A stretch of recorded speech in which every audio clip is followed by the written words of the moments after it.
Hey everyone, this is Mike Dunn, I'm Matt Downing. I'm Janine Dunn. And I'm Julie Cook. and you are listening to Rethinking EDU. Hey, thanks for joining us. This is going to be a really awesome episode because we have a really terrific guest named Penn Pritchard.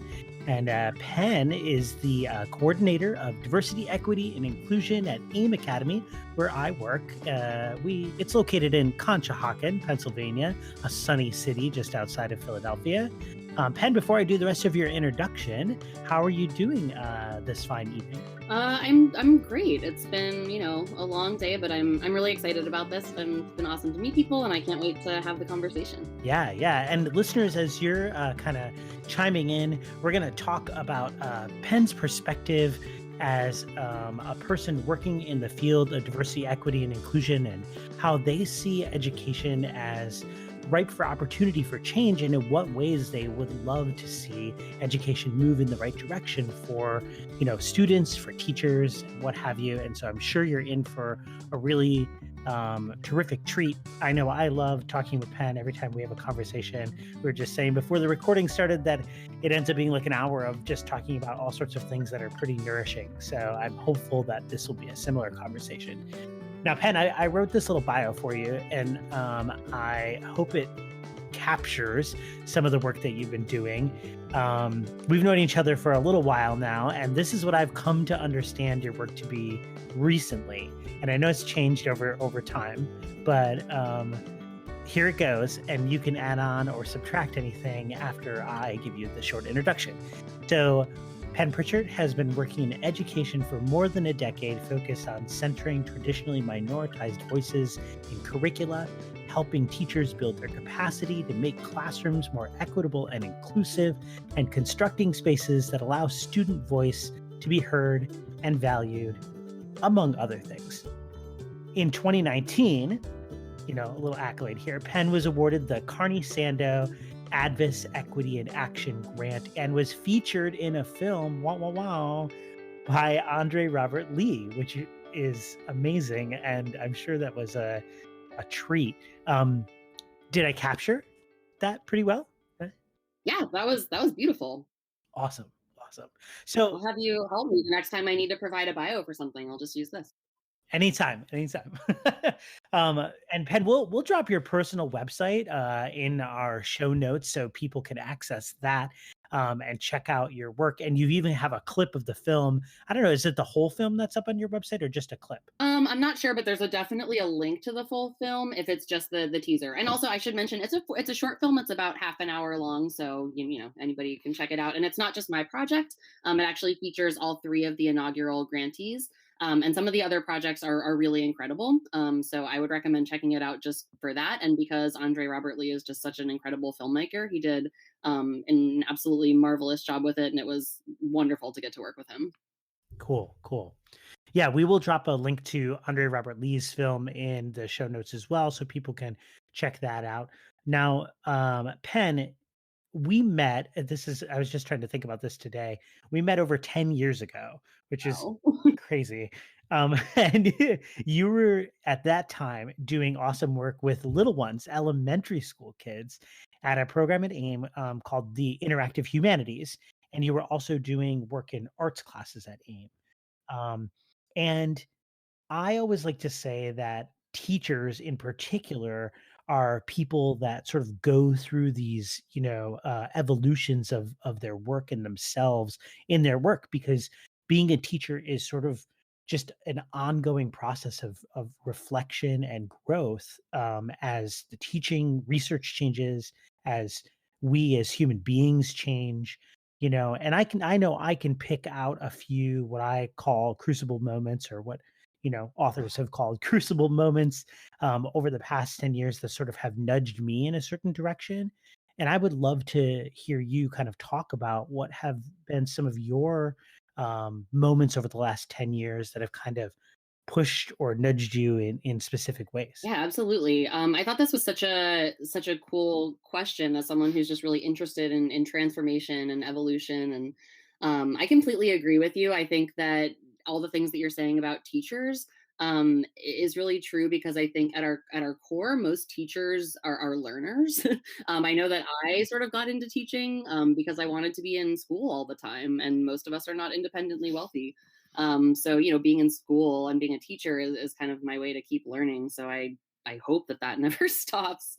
Um, and I think this is it's an interesting question, talking about like change agent and changing so much like over the years. And I was just kind of reflecting on how that's obviously very true in a lot of ways, and in some ways like not really. So there's a lot of what I'm doing now that I can really trace back, and I can see the kernels of that even in just like my very earliest beginnings as an educator.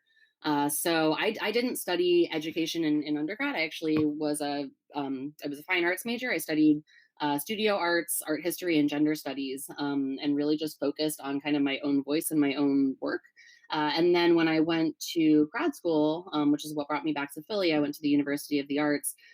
Even at that time, I was already really trying to kind of integrate the things that I had learned previously with this educator identity. So, sort of because of my academic background, I was already kind of coming with this like queer identity, with this feminist identity, and really from the earliest time of thinking of myself as a teacher, I was already thinking about how to integrate those things with being an educator. So I just thought that was kind of like interesting to think about like what's new and what's changed and what really has just been this like Pokemon-esque evolution of this like little like novice teacher that I've been, and then just like slowly kind of getting more powers as I have moved on. Um, but yeah, I mean, when I think about really my career and thinking about these like crucible moments, these like inflection points where something shifts, there's two that came to mind. And the first one was probably 5 years into being at AIM, like somewhere around there, maybe 4 or 5 years. As I said, this work, as far as like situating social justice kind of at the core of my teaching praxis, was something that I was always doing, like in my own classroom space. Um, and I didn't have a lot of community around that. I was used to being pretty solitary. And I remember that there was a professional development that I found out about through, I think I was probably in a meeting with you. I think we were probably doing like a leadership for the future cohort at the time. And someone mentioned that they had been tapped to go to professional development on like gender and sexuality diversity. And my like immediately like I felt really like hurt, kind of like wounded almost, that I was like, oh, like why wasn't I like chosen to do that, or why wasn't I asked to do that, and what I sort of realized was that even though these things about myself and my teaching practice like felt so important and so integral to me, um I wasn't really connecting with other people around it, so knowing for myself that obviously like gender and sexuality are really really core sites of identity for me. And I thought that I was quote unquote like out about those things, but that experience like made me really realize that I was like, oh, I maybe haven't actually been as vocal about this as I thought. And that was a moment where I had some really great conversations with folks who were in leadership, and kind of just really starting to talk about what were my professional growth goals and ideas, and like what did I want to work towards. And that's really when I started to solidify this idea of like, where do I want to move towards, and then getting a lot more strategic about kind of vetting opportunities in terms of whether they moved me closer to those goals, or whether they kept me where I was at, or sort of moved me further away from them, and became like a little bit of this like compass to follow. So I think that moment stands out as being really important, of that time when I was just like, oh, I really need to connect with other people who are passionate about this kind of education, in order to just level up myself, and to really and to grow through that teaching community. So that stands out. And then I think the last one that I can also speak to when I think of another really transformational moment is one that I think that a lot of us probably share, which was around the 2016 election. Um, And I think before then, I was always very, um, pretty radical in the sense of, really like addressing the roots of inequity, right, in my own classroom. But I definitely felt, like there was sort of a time and place for that, and that I kind of had to keep it under wraps. Like, a lot of the stuff that we hear about, like, you don't want to upset parents, you don't want to step too much out of line. And I think that what happened in 2016 was a really big wake up call for me, as it was for a lot of people. Um, and, really, I think what changed in me at that moment was just recognizing kind of where silence and complicity had gotten us. And it wasn't somewhere that I wanted to be, and it wasn't something that I wanted to participate in. And I think that this is really when I felt emboldened around really claiming like education as my primary site of activism, and just deciding and making this commitment both to myself but also to my students and my community, that I wasn't going to shy away from having hard conversations, and that I wasn't going to shy away from calling out and calling in when necessary. And I still think about that. So that's still something that I really push myself to do, and I think that was incredibly transformative moment in my evolution as an educator. We're just gonna stop recording right now. That's the end of the podcast because the like mic drop. I don't even know what to say.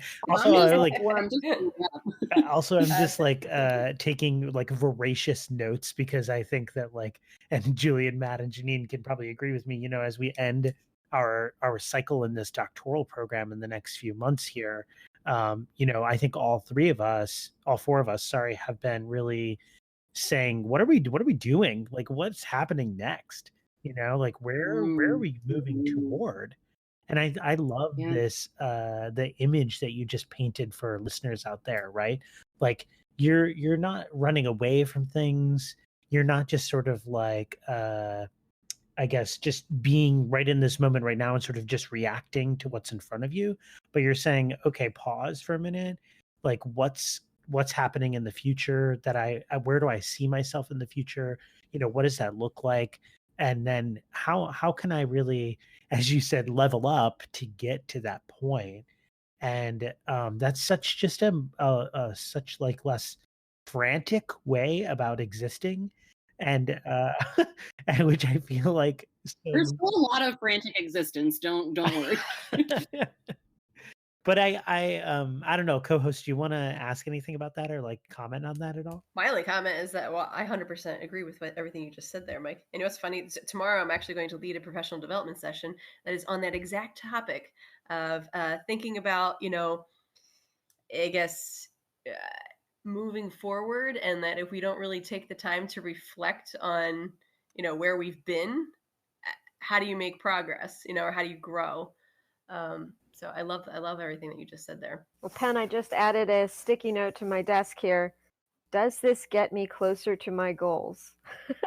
If not, I need to leave it because that's where, saying yes to everything. I like that. I like that. Another thing that I can like kind of offer that's been really helpful for me too is giving myself the permission that just because I can do something, and even if I would be the best person to do something, it doesn't mean that I have to. Yeah. Yes, what you're saying. Yeah. I love you. Yeah. Podcast head nodding happening all across the board here.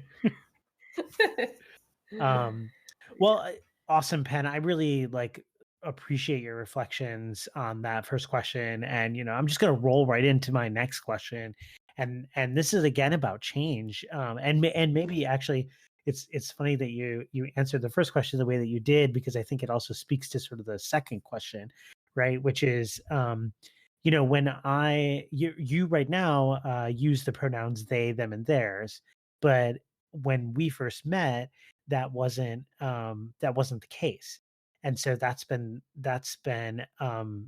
something that I feel like you've sort of gone through within this school community that we exist in, right?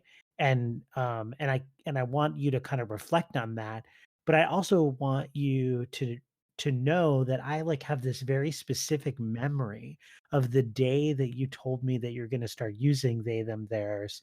And I just wanted to tell you live on this podcast, actually, well, live on this recording, that I really felt so honored to have earned your trust to count me as an ally in your journey, and felt really heartened on that day. And I remember that moment like very specifically. And so I really wanted to say thank you for entrusting me with that. And I would love for you to kind of talk about how you how you went through this process of changing your pronouns within our school community specifically, and what that was like for you. Yeah, I mean, I guess first of all, I think it's really like awesome that you remember that. And and thank you. I mean, I would just like return that. I mean, thank you for deserving the trust, right? Like, thank you for showing that you were going to show up in that allyship.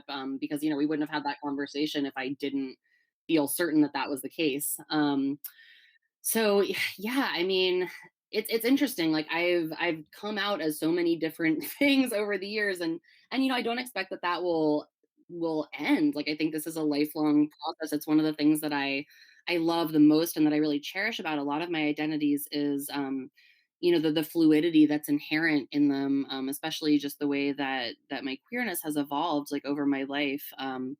And it's a really exciting thing, for me, that I know that that's not static, and I know that it's going to keep continuing to change, and I'm going to get to like meet new parts of myself and become different people. um, I think the thing that's been really consistent throughout all of that process is like, when I explain different, like coming out or things like related to transition, it's always like been like it's okay until it's not.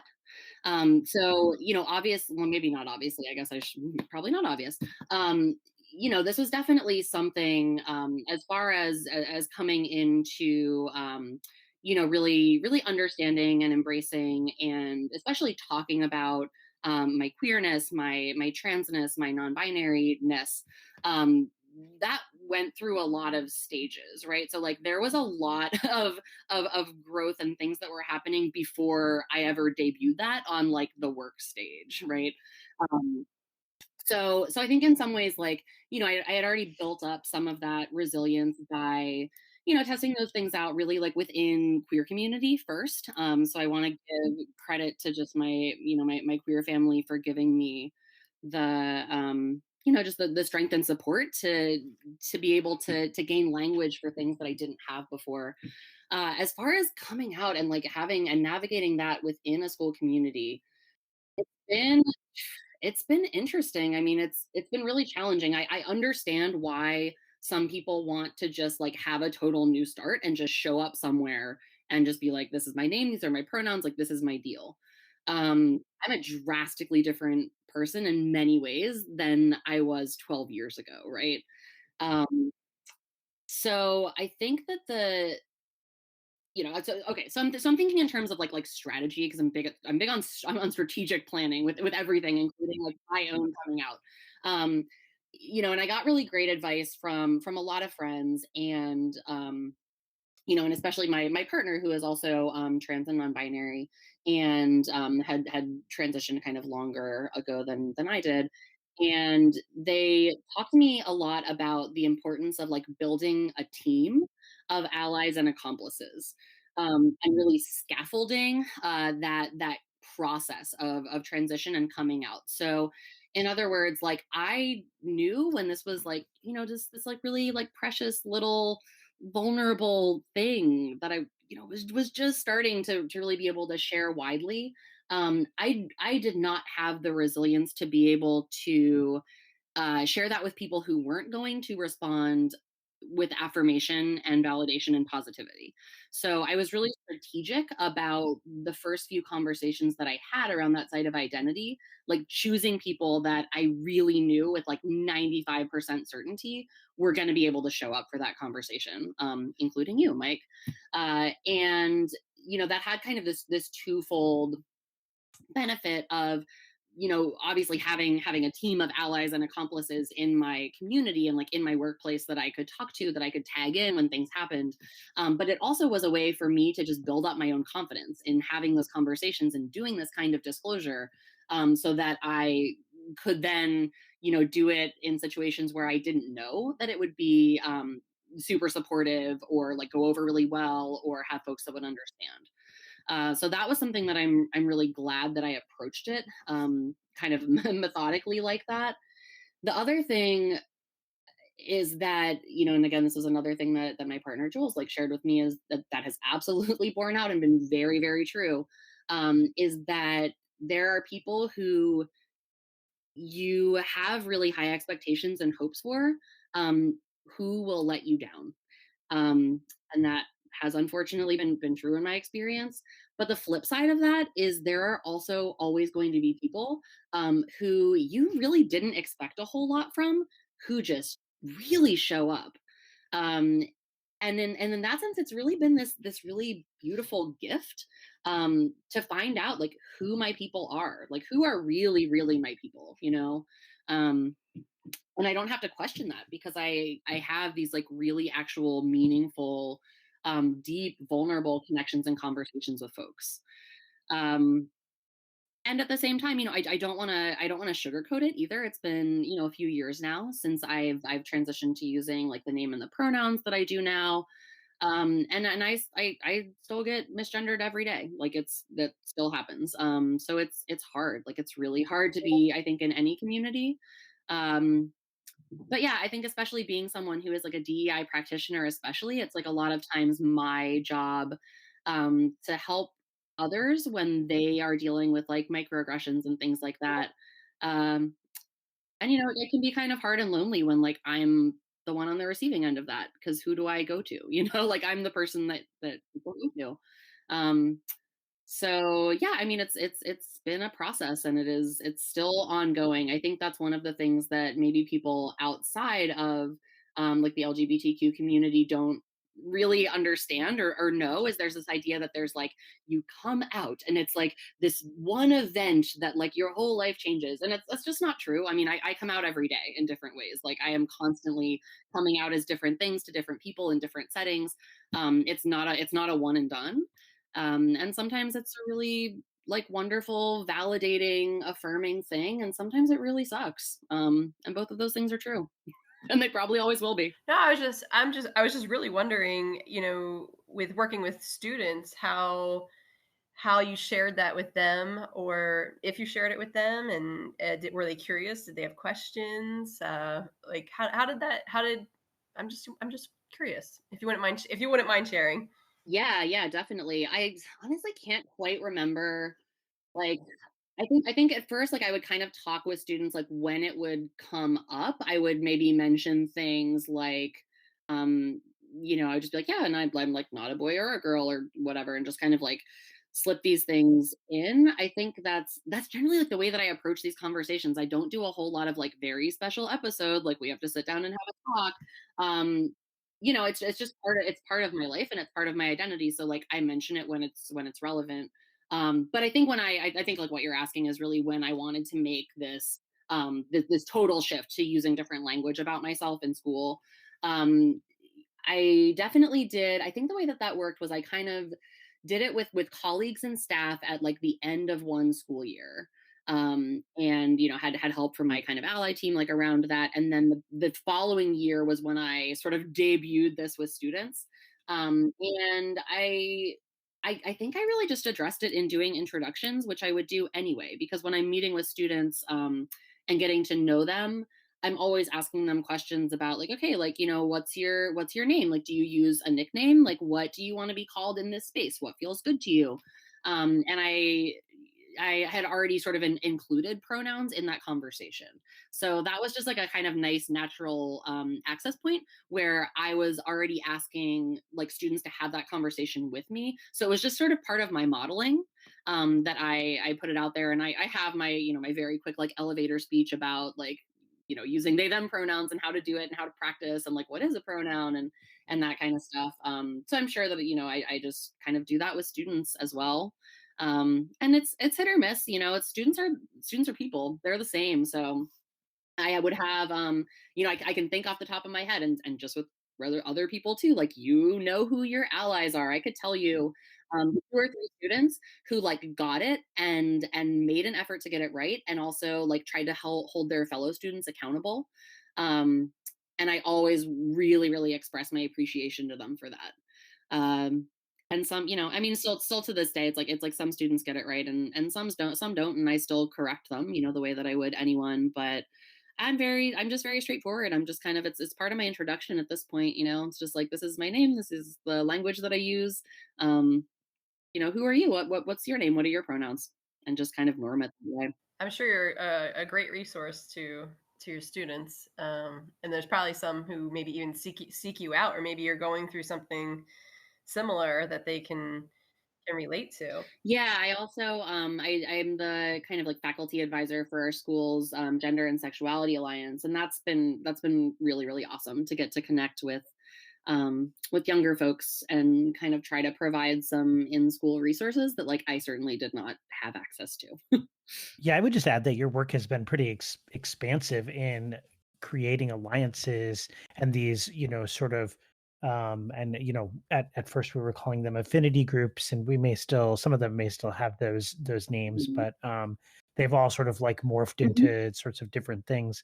And I think that's been really invaluable for so many students in so many ways, and also just Mhm. for faculty as well, just people connecting to people on, a real like Mhm. human to human kind of basis, and understanding where each other are coming Mhm. from. Um, but before I get too far, I want to just go back to something, you talked about earlier, and that is like your sort of like uh you centering social justice in your work as an educator. And I in preparing for this conversation, I actually like steal this quote from you all the time, that the you talk about education and teaching as your social justice activity. And again, I don't know, this is like, I don't know how my brain works or whatever, but I have these specific moments in my life that I can recall very vividly, and that was another one of them when it comes to our relationship, where I can remember the time that you mentioned that, and I was like, oh yeah, that rings so true for me. I think that rings true probably for a lot of educators. Um, but I also know that there are a sizable number of educators out there who see it as being important that they sort of remain as apolitical as possible in their work in the classroom and with students and with families. And I'm just curious, how you kind of balance those two things. Maybe like your work centering social justice, and then also kind of responding to others that are out there that are saying, whoa, whoa, whoa, wait a minute. Like, that's the opposite of my work as I see it as a teacher. Yeah, it's so baked into just everything about me as an educator. I think really probably a lot of it has to do with like what brings you to teaching, right? So like I came to teaching from a place of social justice. Like that was like my impetus to teach, was my just really fervent belief in the transformative power of education. For social justice. Like I really see that being like a primary function of education when it's being done well. So it never would have occurred to me to be any different kind of teacher, because for me that it's just so intricately entwined with what education is.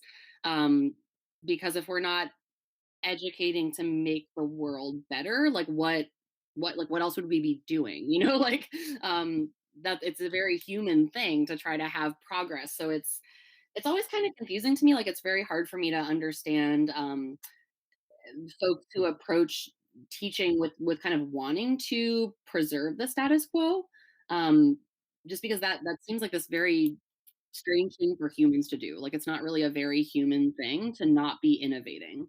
um so So I mean, yeah. So I guess that's one thing, is just to say, like, I see those things as like social justice is what came first, right? Like, it wasn't like I was an educator and then I found out about social justice and was like, ooh, how can I apply this to my teaching practice? So I think that does give me a little bit of an interesting lens, just because of where I was already coming from, kind of with my academic background. So in thinking about this, I can just kind of explain a little bit of background stuff that I think will provide some context. Yeah, that would be great. Yeah, there's my like educational philosophy. I often use this quote. I'm sure, Mike, you've heard me say this before. It's a quote from Honey Lee Cottrell, who's actually a really rad like lesbian photographer that shot for like On Our Backs in the '90s and stuff. And she was talking about photography, but for me, I'm talking about education. And she had this like really amazing quote that just like, oh, like punched me in the gut the first time I heard it. That she says, most of my work is a point for point retaliation for damages done to me. I'm snapping over And here. that's Snap, snap, kind snap, snap. yeah, that's kind of what teaching is for me. So I grew up, I call myself like a, somewhat jokingly, but not really, as like a survivor of Catholic school. So I grew up in the independent school world, but I attended Catholic school for 13 years. And there was a lot about that experience that was really, really wonderful. There's a lot about my educational experience that I am so grateful for. I had some really wonderful teachers. I had incredible opportunities, and just a ton of educational privilege. And at the same time, it was it was traumatic. Like it was very difficult in ways that I'm still unpacking. To grow up within a cultural context that purposely and pretty systematically denied me knowledge and language to understand myself and my own experience. Um, I try not to do it often. I sometimes think about like how my life might have been different, if I had had like one adult in my life who had access to the kind of work that I do, or the kind of knowledge that I try to share with teachers. And I don't think about it too much, because like it makes me pretty sad, honestly, because there wasn't any of that. So um that's really at the core of I love a lot of my teaching, of just like, how can we disrupt systems and histories of trauma and harm that have just so often been part and parcel of the way that we approach education in this country. Um, so that's kind of a little bit of my own background that I think kind of helps maybe explain a little bit of my orientation to learning. Um, Also, just my background as far as really what I consider sort of my area of expertise. Like, if I have one, I'm very jack of all trades. But my work is really rooted in intersectional feminist analysis and like that particular framework. So for folks who are, just in case there's people who are not familiar, intersectionality is an idea that specifically comes from Black feminism, and the really amazing Black scholar Kimberly Crenshaw coined this term in the 1980s to specifically describe the intersection of identity that Black women occupied, in terms of, in Black civil rights movement, there was kind of this push to kind of leave like their womanhood at the door and focus like really just on that one side of identity.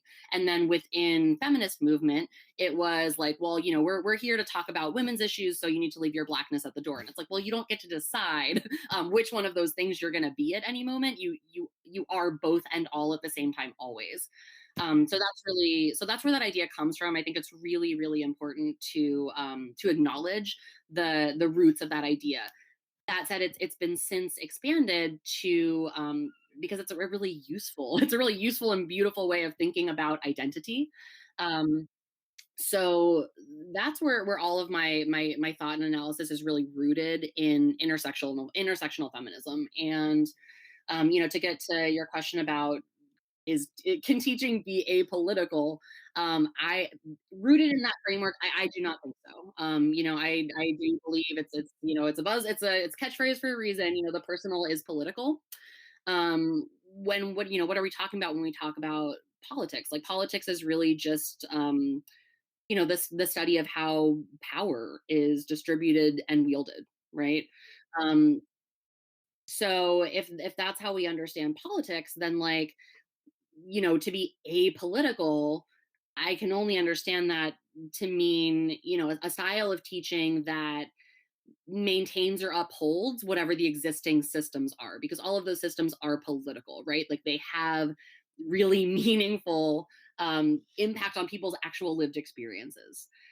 So based on where kind of I'm coming from, I do believe that all teaching is a political act, in that it can either uphold or disrupt the way that power is held and wielded.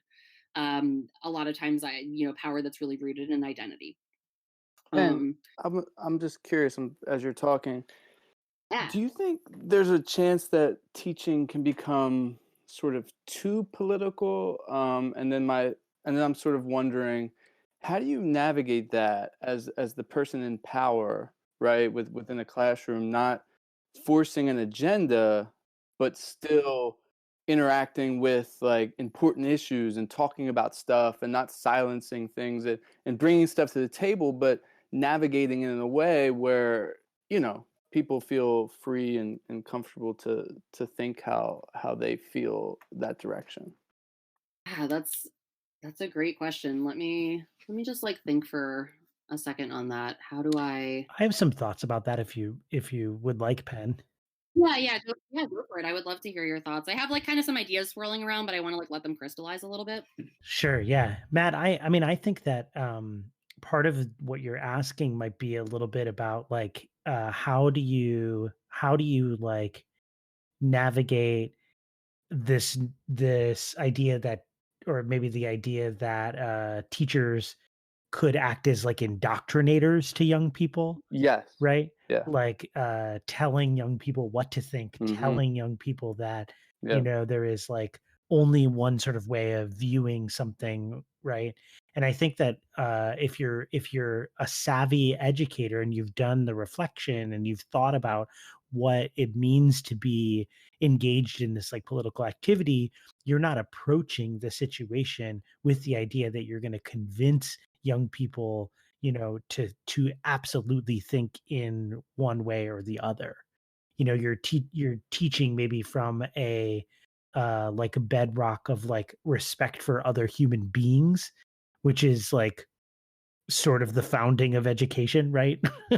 Like you're teaching from the idea that like people should be learning to think critically and like make up their mind about something and use information to their advantage and learn, and I think that's different than saying to someone, you must do this or you must think this way, which I think is where this whole idea of like education as a political activity kind of like rubs people the wrong way. Mm-hmm. Um, Penn, what are your thoughts? Yeah, I completely agree with you. Mike, critical thinking was kind of the first thing that came to my mind. Because I don't know, this might be naive of me, but like I do believe that people fundamentally, for the most part, want to do well. I hope. And I think that a lot of inequity comes from lack of access to information. Um, so what I really want to do is to first of all provide the information that's often hidden. So, as a teacher, especially like history, I've taught history for a really long time. Um, there's a lot of like really weird stuff that happens around teaching history that I, I don't know, like I'm having a hard time like putting words to it, but there's things that are just facts, and facts are not controversial, like they shouldn't be, right? um, so I just tell people the truth. Like that's kind of the thing. And that's a pact that I have with my students. It's a pact that I have with my own children. That like I won't ever lie to them. I will give an answer to the best of my ability that is developmentally appropriate. And that will be meaningful to them and meeting them where they are. But I don't participate in sharing kind of like false or simplified narratives that people will then have to unlearn when they're older. Um, and that's for a reason. I mean, that's based in neuroscience. Like humans are really good at learning things. Humans really are terrible at unlearning things. So I would rather just do it accurately and do it right and be honest the first time. um, I'm thinking about the way that I kind of try to structure a lot of activities is leading students through questioning and allowing them but also trusting them to arrive at their own conclusions. So one example that comes to mind, well, I mentioned that I taught the Italian Renaissance for like many, many years. And really the thing that was most interesting to me about teaching the Renaissance was the way that we still see so many mirrors and so many echoes of that particular time period in our modern culture. And it was this really cool way to get to talk about like contemporary politics without having to talk about contemporary politics at all. So I'm thinking about things like how I approach teaching like the fall of Rome, for instance. If I do my job teaching all of the contributing factors that go into teaching like the fall of Rome, when students then either in my class or elsewhere kind of learn about the United States in this moment of late capitalism where we are, they'll see that there's a lot of overlap there, that like, oh, this is very reminiscent of something that we've seen before in history. And that's, I think that's a reasonable conclusion to come to. And I don't need to spell that out, right? Like if I can hold the space and if I can structure my teaching and structure the learning activities in such a way that students can go through that questioning process and come to those ideas and those conclusions on their own, it's going to be a lot more meaningful for them. And they're going to have better comprehension and they're going to have better recall than if I just told them that anyway. So I'm not really interested in like telling people what to think. I want to give them the ability to kind of know how to think. I want to teach people how to question dominant narratives. I want to teach students like how to do a close read of something. Like how do we unpack and look for like hidden meaning in all of these histories and these kind of surface level things. So I do see that as being politically meaningful, but I don't see it as teaching us a particular political agenda. And then there are some things that just because of my own values and ethics, I don't believe that that human rights are political. I know that some people would disagree with that, but that I feel very firm in being able to kind of stand in my integrity, where with saying that there are some things that are not up for debate. We don't debate the inherent worth of human beings. In my classroom, that's just not something that I'm willing to participate in, and I think that is a boundary that I'm fine drawing for students because it's one that I would like to see them draw in their own lives. Tough to argue with that. Yeah. Like, from my perspective, right? I hope that does that kind of answer your question, Matt. Yeah. And I'm sure it's a really powerful experience, for the students to have this rich discussion. And as you were sort of talking, I was envisioning, a lot of bantering back and forth, a lot of expression, a lot of filtering out ideas. And another thing that I was also sort of picturing was you spending a lot of time orchestrating these questions and getting it together. And I guess my follow-up would be, how do you go about doing that? Structuring an effective discussion rather than just, all right, we're going to talk about this. What do you think? It's like crickets. Yeah. Yeah, never Okay, never ask students how what do you they do that? think. That's like one of the biggest things I would say. Because everybody has an opinion. I don't really always care what they think. I want to know what they've heard. What have you encountered? What do you know? How do you know it? Where did that come from? Where, let's dig deep. Like, where are these ideas coming from? Where do they originate? So I'm never just kind of like, here's a controversial topic, like let's have a debate. I mean, first of all, it's just not really good praxis to do that. It's not gonna address like my learning goals for my students, right? Like, what's the point of that? It's kind of a complicated question because I'm not being cagey. It's like, it's literally, that's like most of what my job is kind of like my work with teachers is helping them to develop that ability to create and to maintain these kinds of learning spaces. So I wouldn't, I don't want to minimize that and say like, well, it's just as easy as just do like this thing. But I think some of the things, that I can put out there when I think about sort of planning like with a lens of equity and inclusiveness, just doing a lot of critical thinking and questioning myself, of like really getting clear with like why am I doing this, like why are we learning this, what are the things that it can be connected to, what do I hope that people will get from it, thinking about who's in the room, like what are the funds of knowledge that I have there, which identities are represented, which ones aren't, what do I need to be conscious of really bringing to the space, into the conversation, because it might not be represented among those folks.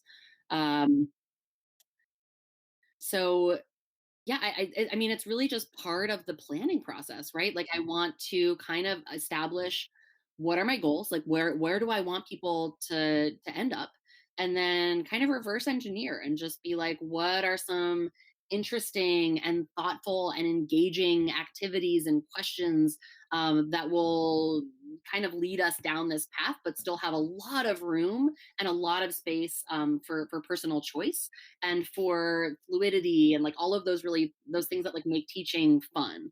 Like, I don't really like to do the same thing, or the same thing like the same way more than once. I like to have an idea of where I want to get, and then like, several paths that kind of could take us there. I'm also known for being a very easy teacher to get off track. Huge quotation marks, because like honestly, some of the best things that have ever happened in my classes were things where like I just followed where students were leading us. And a lot of times, like, students have way better ideas than I do, So that's also part of it, is just like having that trust in myself, and also having the benefit of having an institution that trusts me enough, that I can have that flexibility, uh, to, just kind of go on this journey, and to just like also mess it up sometimes. Like, I think that's another thing that more teachers need to be, um, kind of more open to messing up. And I don't want to only put that on teachers. I think schools and administrators need to trust teachers more. I come from a place of deep love and deep respect and reverence for teachers. And I think that a lot of times what they need is just sort of people to empower them and to get out of their way, and like let them learn by doing, the same way we want our students to. Yes. Now layered in like the work that you're doing around social justice and equity and inclusion is also this fact that at AIM, there's kids there who learn differently, right? So how do you think working with this population has impacted your understanding of our education systems, as well as the importance of our work to actually rethink education in itself? Oh gosh, I mean, being a part of the in community like has just pushed me in ways that like I didn't even know that I would. I mean, I did not have a special education background. I have a master's in teaching visual arts, and I did, I did inclusion and stuff like that in my graduate work, just like we all do. But yeah, I kind of just fell into being at AIM, and then have just, because like I said, like I'm a learner, so I've like learned as I've gone along, and it's been really awesome to get to work at a place that is really centered around creating a space that, that doesn't just accommodate learning difference, but is structured around that type of neurodivergence. And I think in terms of like, how has it impacted my understanding of education? I want to speak to this specifically as a DEI practitioner, because in the world of like diversity, equity, and inclusion, one of the things that I've seen happening, and I don't place this because sort of on DEI practitioners. I kind of think this is the wider like American cultural problem of having difficulty kind of attuning to like nuance, or holding like multiple truths if they're paradoxical. But a lot of times, like the way that shows up is that I think that things get a little flattened, and I think that sometimes it can be like just running from like one fire to the next, of kind of like who's most marginalized like this week, like who's been attacked like right now, and like, that's what DEI is all about. Um, and there's a few things, because they're really loom large in our cultural consciousness, that I think that we see a lot of focus on race, obviously, rightfully so. And I think that education has, I don't want to say that they've done a great job with addressing gender equity, but I think it's been part of the conversation for longer, right? Like, it's a typical thing when you talk about equity and inclusion. There's like a few sites of difference that people kind of always gravitate towards. And as someone who again is like really roots my work in intersectional analysis, I think that's kind of missing the point if we just do these like episode of like Monster of the Week episode approach to doing DEI integration. And one of the things that I really consistently see missing in those conversations is a really specific focus on disability and about ableism. It is not something that I often see centered in conversations about equity and inclusion. And I think that's been an amazing gift that AIM has given me, because, ability and learning disability is the one unified site of experience. Like, that is an access point that we all have, whether you're a student at the school who, experiences that type of neurodivergence, or whether we are a parent or a teacher or anybody. Like, that's something that is all part of our everyday experience. We all have some kind of like lived experience around that particular site of identity. So I think that that's been really transformative in just opening my eyes and expanding my knowledge about disability rights activism and what that particular kind of thread of civil rights has looked like and continues to look like. And in terms of rethinking education, one of the shifts that I see happening some places, and I want to see more and more, is really recognizing, huge air quotes here, but like special education. It shouldn't be the afterthought. It shouldn't be like what comes after like regular education, because honestly, a lot of what's happening in special education it's incredibly exciting. It's really things that are really aligned with like a lot of really cool, like new emergent data and evidence. And those are things that I think would benefit everyone. When we think about like what is special education, like, it's really, I would argue that I think that special education is fundamentally like culturally responsive in nature. In the sense that the foundation of special education is that it's differentiated learning, right? And the students at AIM, who all have some kind of a language-based learning disability, it's a necessity for them to learn in that way. But everything that we know about the human brain tells us that like all people can learn this way. And in fact, they probably should. So I would love to see some of the kind of staples of quote unquote special education as far as differentiating for individuals, really being responsive to the people that are in front of you, treating people as unique folks with their own intersection of identities and interests and strengths and areas of need and all of these things. Why should that be the purview of special education? Like, that's should be the baseline of what everyone's getting.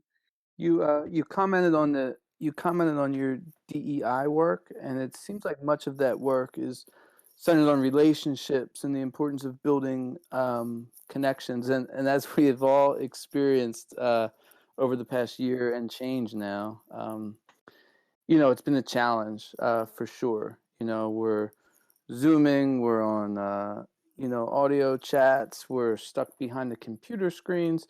How would you say that this pandemic has impacted your work in constructing inclusive spaces for students and teachers? Oh, I just want to all just kind of take a deep breath. Because we're all teachers, man. Like, this has been hard. This is not normal. So I just want to offer kind of some words of affirmation to teachers. Yeah, we are all like doing our very best, and I just have been so I've just been so impressed and just so amazed at watching my colleagues and other people in our field just like being like, I don't know, it feels kind of cliche to say, let's say, like superheroes at this point, but like no one, teachers, no one is giving you enough credit. And I just want to say to the teachers on this call and any that are listening that, like, I see you and I appreciate everything that we're doing right now. And this is really hard. And it's not our imagination that it's hard. It really is challenging. And that's real. And it's not gonna be seamless. And it's not like it's gonna be like it was before. And that's okay. I think it's really good in some ways, honestly. um, but I guess to get specific about this question of like how has my work around equity and inclusivity been specifically impacted by the pandemic and having to do virtual and hybrid learning and all of those things. There's definitely been ways that it's been uniquely challenging. Absolutely. Like you said, I mean, it's work that is fundamentally rooted in relationships and communication, and in these kinds of formats, even being on Zoom, like, it's been a really wonderful tool in a lot of ways. But it's hard. Like, it doesn't really approximate like our actual patterns of communication. So I think that it does limit folks' ability to engage in like compassion and empathy and like those like kind of emotional things that they just work better when we're in space with one another. And then just like the communication disruptions, right? Like, it's a lot harder to have collaborative overlap. Like, we're even seeing that in this conversation, that it's just a little more stilted. It's less natural than when we're in space together. So that's been really challenging. That's been, there's just been some things that we normally would do that we just haven't been able to, and that just needs to be okay. One specific thing that I've definitely seen a lot, well, I don't want to say a lot, but like numerous times this year, is that I've seen several situations where there's like an issue that happens related to some kind of like bias or discrimination or something, like where it's like an ouch moment, right? That's like rooted in identity. That I think those things have escalated more quickly than I think that they would in like an in-person setting. So I'm specifically thinking like one instance where I was working with a colleague about something that happened in their class like that morning, and the student was at home, right? So like parent overheard this whole interaction and was understandably upset about it, as anyone would be if they overheard like, something challenging happening to their child. But this parent also saw that child like at the height of their emotionality about this, right? Because they're right in the next room. So there was this need for this like immediate response. It just escalated very quickly. Had that happened in a classroom setting, I don't think that would have happened. Like, I know that teacher, they would have taken the student out into the hall probably and had like, a 3 to 5 minute conversation, and that kind of would have been the end of it. And likely that student probably would have forgotten it by the time they went home, and mom probably never would have heard that story. So things like that, I think that there is just kind of like the feeling of being under a microscope a little bit. And I think that there is an immediacy that's happening in these virtual spaces that is not always allowing for kind of the time and the cooling off and like the breathing and the unpacking and the processing that helps people navigate these things with kind of with grace and loving kindness. So those things have been hard and have been a challenge. I also want to make sure that we acknowledge here is one of the really wonderful things from a DEI lens about this pandemic is the way that it has really expanded the way that we're thinking about accessibility.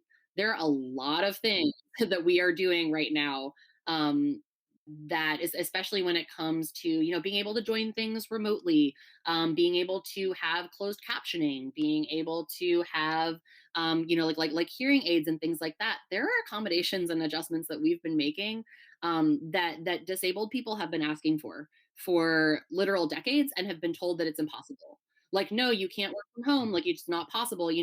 And now we're seeing, because there is more of a demand for those accessibility measures from people who don't normally need them, all of a sudden, oh, wow, like we can actually do these things, it turns out. So that's one thing that I hope that we take away from this, that I really hope that we recognize that a lot of the accessibility things that we've had to re-engineer and that we've had to troubleshoot this year are really really good, just best practices in inclusion, both for folks with disability, but Also things around like class and financial barriers. I've been able to attend some professional development things this year that my school wouldn't have been able to support me to attend. I wouldn't have been able to take time away from my family to attend. We were able to send a larger cohort to the People of Color Conference this year than we ever have and probably ever will, because some of those financial barriers were significantly decreased because of being in this pandemic. And those are things that have been really positive, and I hope that people do not let those things go when we finally move into not back to normal, but moving into whatever we decide our next normal should be. So, Penn, along those lines, if you were to have a few suggestions for what's next, what do we want to hold on to? What do we want to rethink about education? What's next? If you could think about some advice to give to schools as they're already trying to think about what next year's going to look like in these times. I know everybody's on edge trying to figure it all out. What would you say to them? I think I would say something different depending on when you catch me, as probably as evident in this conversation. I am really fueled by these kinds of conversations.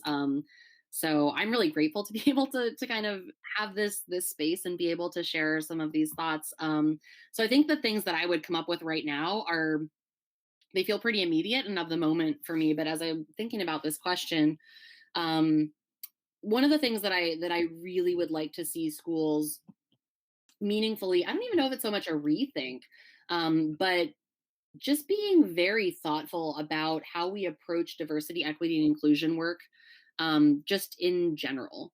And specifically, I would really like us to be very mindful about really positioning intersectionality at the center of DEI work. And one of the thing that I'm specifically contending with right now and being in this role, and one of the things that's really, really hard and really, really lonely is that, I'm limited by the identities that I hold. I try very hard to hold space and to understand other experiences. I do my very best to believe people and to affirm their truth when they share that with me. But there are things that I won't see. I am limited by I'm a white person in this world, and that drastically impacts my experiences, my perspectives, the way that I engage. And and there's a lot of things about my identity that are really helpful sometimes in situations, and I also can't be everything to everyone.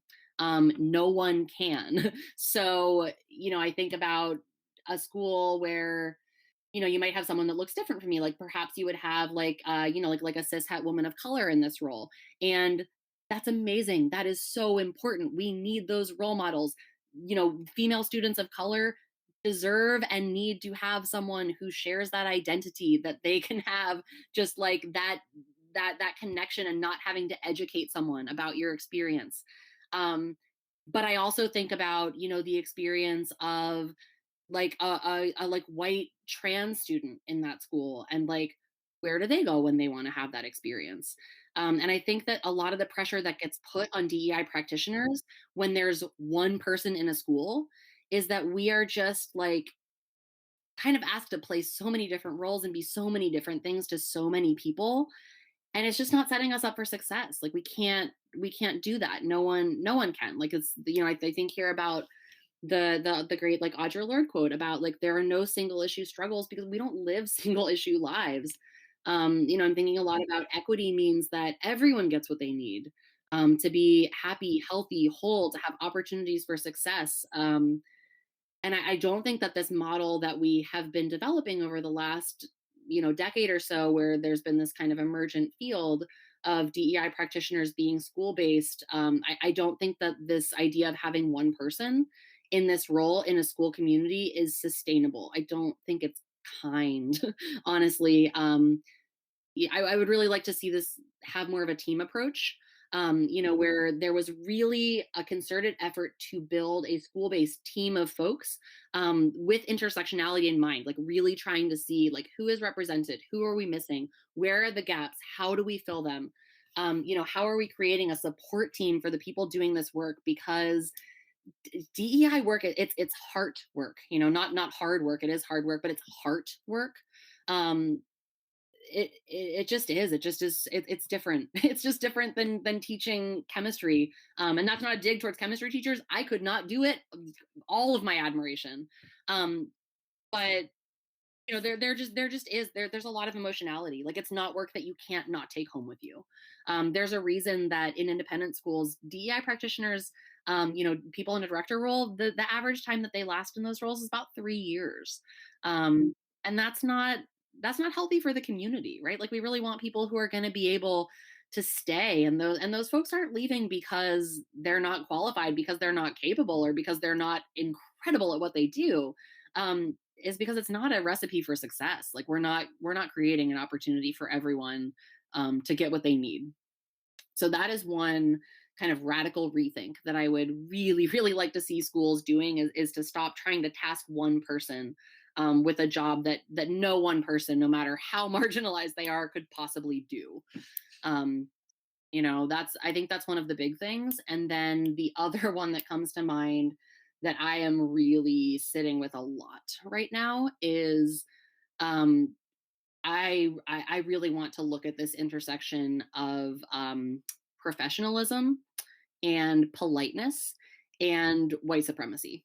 I think that there are so many norms that we have in society and culture, but especially in schools, around professionalism, that are just completely, they're just norms of whiteness, and a lot of the way that whiteness operates is to to cast anything that is a challenge to whiteness and to white supremacy and those systems, to cast anything that's a challenge to those things as being like taboo or impolite. Like, you can't talk about difference, you can't talk about religion, you can't talk about your salaries. Like, why not? Why are those norms of professionalism? Because fundamentally they really only seem to serve and to kind of uphold and perpetuate systems that are not working for everyone. So that's a really big thing that I think we need to very, very critically call out and actively work to dismantle. I don't think that it is serving us. And I know for a fact that it is not serving marginalized students. And if we want to really do more than just pay lip service to their needs and their identities, I think we really, really need to get better about owning, like, what are the norms of white, cis, het, Christian supremacy. Where do they show up in ourselves? Where do they show up in our institutions? Where do they show up in our communication? And we need to be able to name those things. We just need to be able to call them out without, everybody getting all up in their feelings about it. Like, I'm sorry, or they can have their feelings, but, like, feelings shouldn't shut down conversation. We just need to get comfortable with discomfort. Like, we just do. I know that it's cliche, but that's just how it happens, I've been really loving a lot of Adrienne Marie Brown's writing a lot lately. I just finished reading We Will Not Cancel Us, which I super highly recommend. I love it. It's a very, very short text. But one of the things that she is elucidating in there is this paradox of how can we live in a way that is aligned with, like, our goals and our ideals about liberation when we are within a system that is anything but. And that is a paradox. We should not be able to do those things at the same time, and yet we have to. So in as much as we can, like, in these communities, in our schools, in our like critical friends groups, or wherever we're creating these spaces where we are intentionally cultivating a space, like, for this purpose of growth and learning, how much can we structure those spaces to be examples of, or exemplars for, the kind of, like, liberatory future that we want to live our way into. And I think that that's how we do it. And to go back to that idea of, like, does this move us closer, or does this keep us where we are, or does it pull us further away from this? And if we really vet the decisions that we're making and the actions that we're engaging in, really with the first question always being, is this emblematic of the liberatory future that we seek to create? And if the answer is yes, move towards that, even if it's hard. If the answer is no, then why are we doing it? Why would we do something that is moving us further away from our goal of having everyone be able to show up in honesty, in authenticity, in wholeness, and in humanity? If that's our goal, then let's act like it, even if it's hard. Hard for me to disagree with anything you say, but especially like this last point, if we're working together to create a more just and equitable society and education is our avenue for doing that work, then like, let's do it. Like let's do it. It's hard for me to say no to that. Hey everyone, it's Mike. Thank you so much for checking out this conversation with Penn Pritchard, our 31st episode of Rethinking EDU. So crazy that we've made it this far. We're really trying to build something great with Rethinking EDU, and we would love your support. So if you can head on over to our Patreon page, that's patreon.com/rethinkingedu. We've set up a tier to just donate $1 a month. If we get 10 people to donate $1 a month, that would be amazing. If we get one person to donate $1 a month, that would be amazing. And so your support is really critical at this time as we try to continue to keep up these terrific conversations that we've had over the last 12 months. Thank you so much again for listening, and be sure to check out our very own Matt Downing's awesome podcast. A quick interruption to let you know about another great podcast. Curious conversations with all types of peeps. Encouraging innovation, we are diving deep. Certainly education is what we like to speak. Fervent with dedication, now it is time to teach. Diving Deep EDU. Thought-provoking conversations.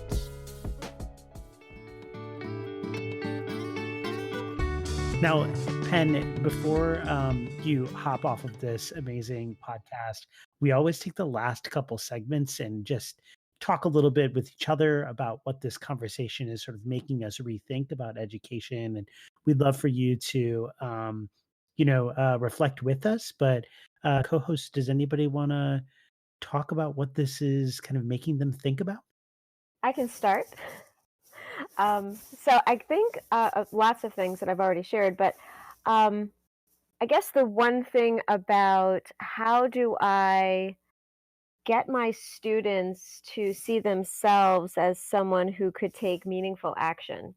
That's what I've been thinking about. I think there's a lot that I've woven into my class about change agentry, but so far I've been waiting for that spark, and I think it's been difficult, as some of us have mentioned here, especially this year, where we haven't had our moments that we've had, in little ways, to try and see if I can build some of that acumen, that they just haven't had that chance yet. But I'm wondering if that's what the last part of my school year, or 2021, bring it out like that and make sure that they see themselves as someone who can affect change. That's what I'm thinking about right now. So thank you. A little level up moment. All right. Well, I can personally say I think you do a great job of that, Julie, and that there was evidence today, even in our class, that we witnessed a student kind of stand up and point out to somebody that the words, his choice of words, was not appropriate, and so you're doing a great job, just so you know. But I mean, I'm thinking about are more schools, and it's probably not actually even a question. I can probably make it a statement that schools are in need of more people with training in diversity, equity, and inclusion, whether that's should there be a single person that's overseeing all of that and making sure that it happens, or how can you build the capacity of your teachers to be more culturally responsive within your school. How do you make that the norm, not only for teachers but also for students?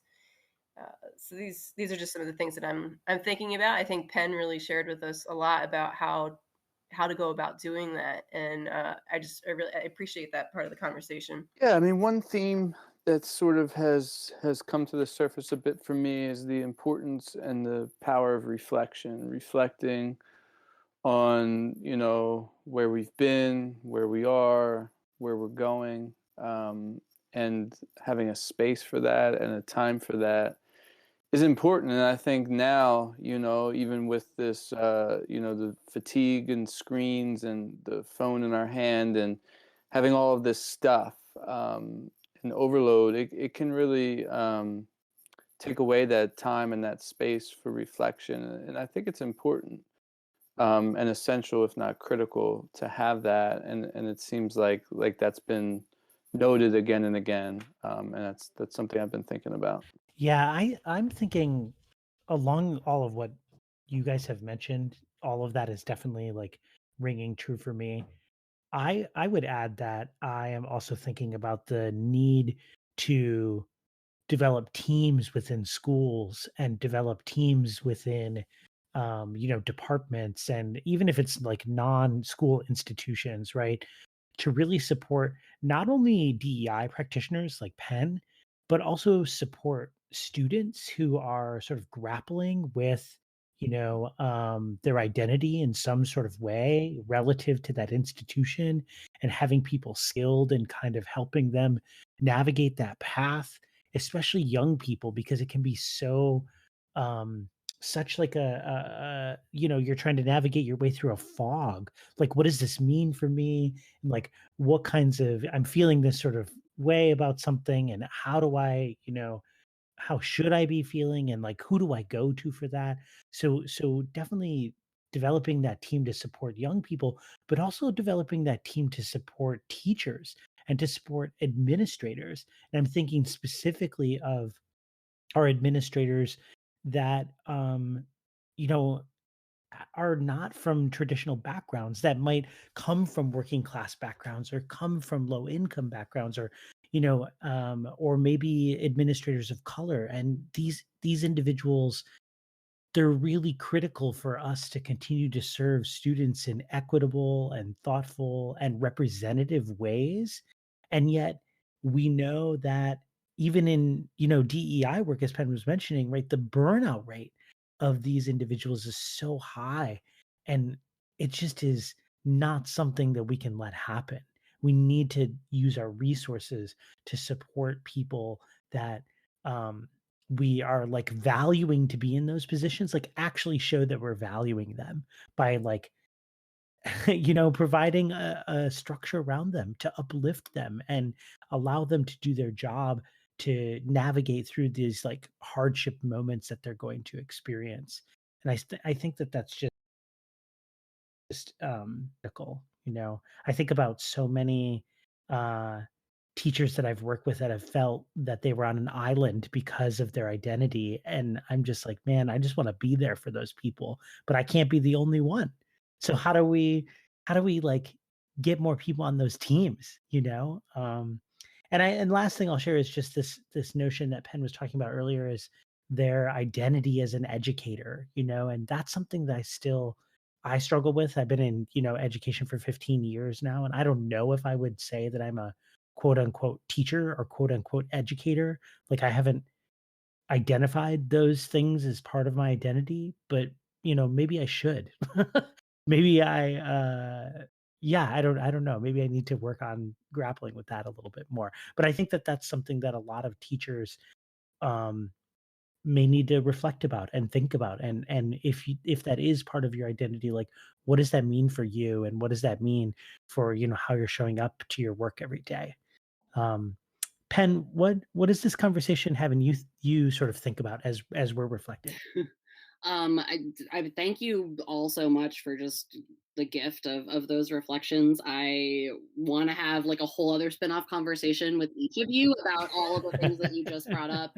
Um, I don't know. I think the thing that I'm thinking right at this moment of what's standing out to me is just feeling really grateful for the space and the ability to have these conversations and to be in collaboration, with colleagues like old and new who are grappling with these things. Like, I had a really long hard day. It's late. I was honestly being like, oh, like, do I have like the energy to do this?